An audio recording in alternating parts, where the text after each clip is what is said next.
Mungkin nextnya adalah tentang kurikulum. Saya teringat dengan buku Kaifa Yubarrimujul Quran Al-Hayah. Karena kadang-kadang anak-anak kita tersibuk dengan Quran, tetapi mungkin dengan sholatnya masih ya alot kayak gitu. Kemudian seperti apa itu nanti sentuhan-sentuhannya, agar kemudian Quran bisa powerful terinstall di dalam diri generasi, sehingga keluar emasnya itu tadi itu seperti apa? Apakah dengan membaca menghafalnya itu cukup, ataukah seperti apa sentuhan-sentuhan orang tuanya? Apakah nanti ada dialog-dialognya dan seterusnya? Monggo, ini KRV atau KRV nanti disambung oleh Ustaz Rifki nanti insyaallah. Ya Zat, pertanyaan yang terakhir tadi Zat. Oh yang enggak yang antum sampaikan. Ya. Bagaimana nanti agar Quran itu memiliki dampak yang besar? Karena kita tahu ada anak-anak yang ngafal Quran tapi sholatnya masih. Oke. Kadang adab ke orang tuanya. Iya. Oke, baik. Teman-teman saudara sekalian yang dimuliakan Allah Subhanahu wa taala. Di handphone Ustadz ini itu banyak banget aplikasi. Apalagi kalau beliau buka Play Store. Karena antum pakai Android, Zat?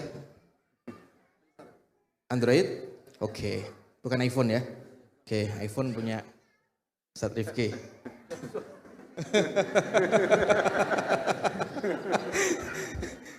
Oke, di handphone beliau ini aplikasinya banyak. Ribuan, bahkan puluhan ribu. Apalagi kalau beliau buka Play Store tuh. Banyak banget. Tapi ya sebanyak itu aplikasi, kalau tidak diinstal maka tidak bisa jalan di handphone kita. Kalau tidak diinstal, tidak bisa kita pakai. Oke, ayat Al-Quran segitu banyak. Ada 6.000 lebih ayat tuh. Ya, dan setiap ayatnya itu adalah cahaya. Cahaya itu kalau di dalam dunia psikologi, orang yang hatinya, jiwanya dapat cahaya itu berarti dapat pencerahan. Oke, ayat Al-Quran segitu banyak, 6.000 lebih ayat. Masing-masing itu adalah isinya pencerahan-pencerahan, isinya cahaya-cahaya. Ya, tapi kalau kemudian itu hanya ada tapi tidak diinstal, maka nggak akan berpengaruh. Ya, nggak akan bisa dioperasikan oleh jiwa kita. Nggak akan bisa mempengaruhi itu. Ketika kita menghadapi masalah, ya, itu ayat nggak akan nyala, nggak akan berjalan, nggak akan beroperasi. Gitu. Karena nggak beroperasi, begitu cemas, udah cemas aja. Tapi kalau dia menghadapi masalah yang berat, kecemasan muncul, ayatnya keluar. Itulah yang kata Ibnu Qayyim, hadirnya adalah as-sakinah, ketenangan. Kan gitu ya. Kenapa? Karena ketenangan itu datang ketika apa? Ketika ada, kalau bahasa beliau itu, ketika wahyu ilham ghaibiyah turun dari Allah. Lah karena kita ini bukan nabi, berarti wahyu ilham dari Allah itu berupa ayat-ayat yang sudah kita install ke dalam hati kita, baru kemudian ayat itu nyala.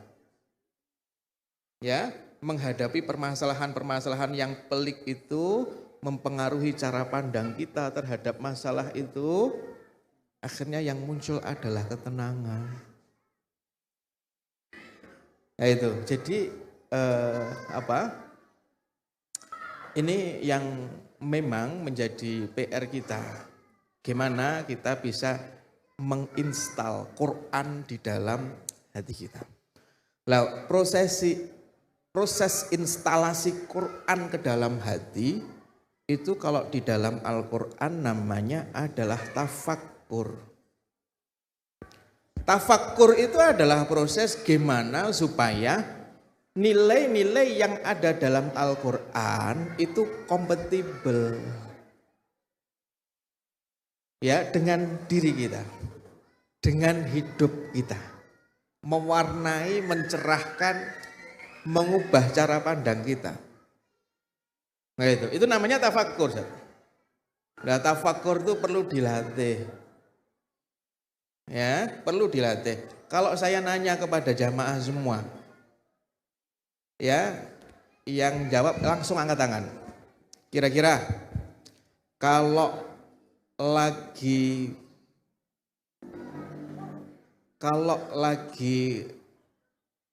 khawatir akan masalah rezeki 5-10 tahun lagi, ayat apa yang nyala di hati panjenengan semua?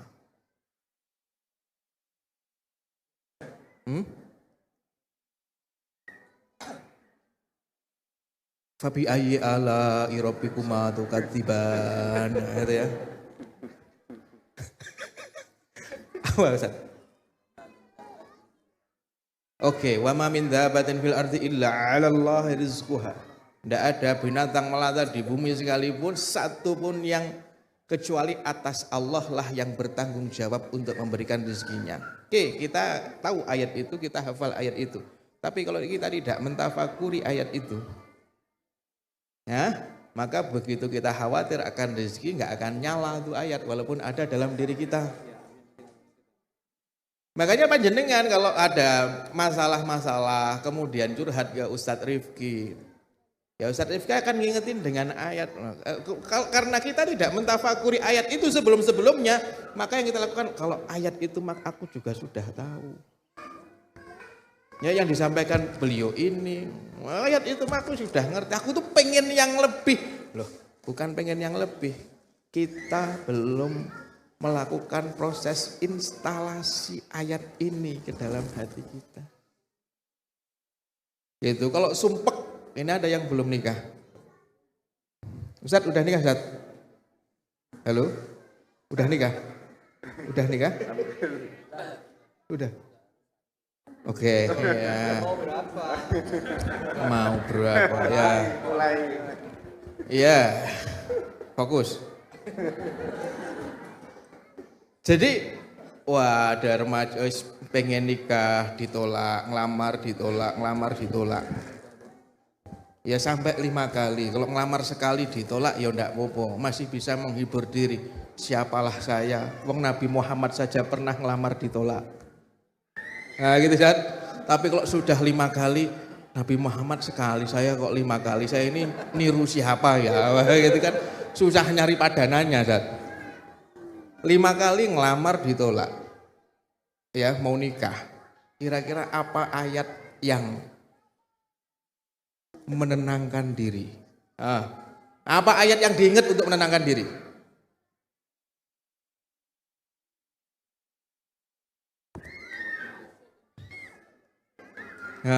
Wa khalaqnakum azwaja. Aku sudah menciptakan kalian berpasang-pasangan, kayak gitu ya. Kita hibur diri kita dengan ayat itu, ya. Oke, jadi enggak. Maksud saya begini, jamaah sekalian. Jadi kita itu ada yang luput dari tradisi belajar kita. Dan yang luput itu adalah kita itu enggak terbiasa menginstal satu persatu kandungan ayat ke dalam diri kita. Proses instalasi itu lama.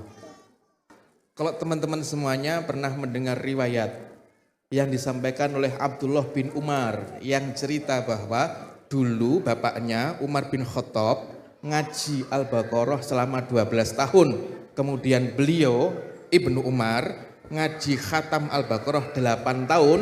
Itu adalah proses instalasi. Bagaimana kemudian sampai Al-Baqarah itu mempengaruhi cara pandang terhadap hidup, cara pandang terhadap masalah. Kalau teman-teman pernah mendengar riwayat kami ini, kalau membaca satu ayat, maka nggak akan melewati ayat itu untuk masuk ke ayat berikutnya sampai kami ngerti apa yang ada di dalamnya, halal haramnya, aturan-aturannya, gitu ya. Kalau sudah itu tergali, kami tahu, kami akan pindah ke ayat berikutnya, maka fahami itu proses instalasi, bukan proses menghafal. Kalau para sahabat ngafal Quran, makanya Nabi panggil ada Ashabul Baqarah karena hafal surat Al-Baqarah. Ya, ya, kemudian ada Ashabul Quran karena mereka hafal Quran, hafalnya hafal sudah. Tapi proses instalasinya kayak Umar butuh 12 tahun. Yang dipilih apa? Al-Baqarah. Kenapa Al-Baqarah? Paviliumnya Quran. Al-Baqarah itu sebenarnya sudah layak untuk disebut satu kitab suci tersendiri. Karena pavilium itu adalah bangunan kecil di depan rumah tuh. Yang punya prasyarat untuk disebut rumah karena punya pondasi, punya pilar, punya dinding, punya atap sendiri yang nggak gabung dengan rumah. Miniaturnya Quran itu. Makanya yang dikaji oleh Umar itu tidak ada pembahasan di ulumul Quran yang ada puluhan bab di ulumul Quran kecuali setiap babnya itu ada contohnya di dalam surat Al-Baqarah. Kaya Al-Baqarah itu. Makanya nanti begitu Umar jadi khalifah ngambil kebijakan, dia sudah punya apa? Quran semua itu yang sudah kerja itu. Ya, dalam menghadapi banyak Quran semuanya yang kerja. Gitu. Jadi ini yang kemudian mesti dilakukan dalam proses pendidikan. Apa tafakur? Coba Bapak-bapak kalau ada masalah, ada hal-hal yang sifatnya kesedihan tentang masa lalu gitu contohnya. Kira-kira kalau lagi mengingat sesuatu kemudian sedih, ayat apa yang memberikan pencerahan ke dalam hati kita? Coba dipikirkan. Kenapa? Karena yang membuat kita sedih dari tahun ke tahun, ya itu. Tapi yang menjadi masalah di kita nggak pernah kita itu mengkanter akar kesedihan itu dengan ayat-ayat Al-Quran supaya menenangkan diri kita. Gitu, yang membuat kita khawatir dari tahun ke tahun, dari manusia di ujung barat sampai di ujung timur, ya masalah itu saja. Dan Quran sudah ngomongin itu, cuma yang menjadi masalah kita nggak pernah menginstal tuh kandungan-kandungan Al-Quran dalam proses tafakur di dalam diri kita, sehingga begitu ada masalah itu yang berpotensi mencemaskan, ini ayat nyala tuh. Kan itu ya, bukannya dalam kajian terapi perilaku akal atau pengetahuan dalam psikologi itu, di mana orang itu bisa 45 menit selama 8 kali pertemuan. Itu diajari cara pandang hidup yang benar. Orang-orang yang cemas, itu ketika perilaku akalnya itu diterapi, maka dalam sekali pertemuan 45 menit ini nanti 8 kali pertemuan, ya, kalimat-kalimat baik diulang-ulang, kalimat-kalimat positif diulang-ulang, diafirmasi. Harapannya apa? Harapannya itu yang mendominasi akal bawah sadar. Sehingga begitu ketemu masalah, ketidaksadaran atau akal bawah sadar, itu disebut ketidaksadaran, ini yang kemudian akan mengontrol kesadaran. Tapi isinya sudah pandangan-pandangan mindset yang positif tentang masa depan.